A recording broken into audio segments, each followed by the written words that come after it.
सर्दियों में चेहरे पे बहुत ज़्यादा खुश्की आ जाती है, सिकरी आ जाती है, चेहरा बहुत डल हो जाता है। ख़ास तौर पे सर्दियों के लिए हम अपने चेहरे के ग्लो को कैसे बढ़ा सकते हैं।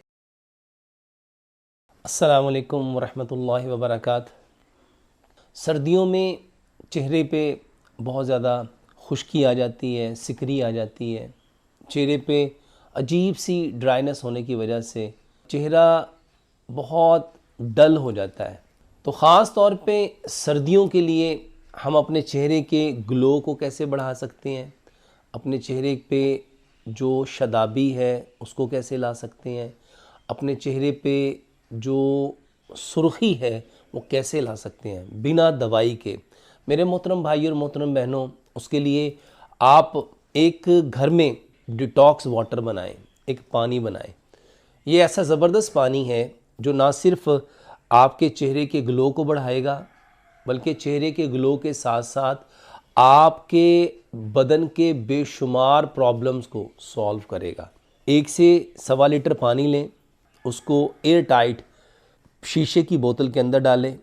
उसमें आप तकरीबन 2 इंच का टुकड़ा अदरक का लें, 2 इंच का टुकड़ा कच्ची हल्दी का लें, उसमें 5 से 7 आंवले लें, 2 सब्ज़ मिर्च लें और इसमें 5-7 पत्ते आप पुदीने के लें, 5-7 पत्ते धनिए के लें। इन सारी चीज़ों को छोटा छोटा काट लें और उस शीशे की बोतल के अंदर उसको डाल लें। थोड़ा सा काला नमक, थोड़ी सी काली मिर्च और हस्बे ज़ायक़ा आप इसमें थोड़ी सी सौंफ डाल लें। इसको एयर टाइट शीशे की बोतल में डाल के 2 से 3 दिन के लिए आप इसको रख दें। हर थोड़े वक्त के बाद 7, 8, 10 घंटे के बाद आप उसको एक दफ़ा हिलाएं और मेरे मोहतरम भाई और मोहतरम बहनों, इसको छान के ये पानी पिएं।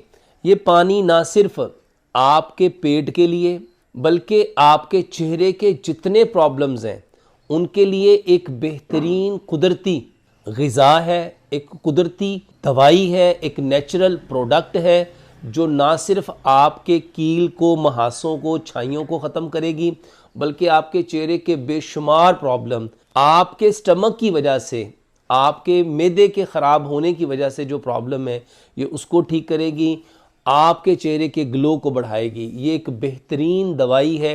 इसको आप तैयार करके ख़ुद भी पिएं और अपने बच्चों को भी पिलाएं।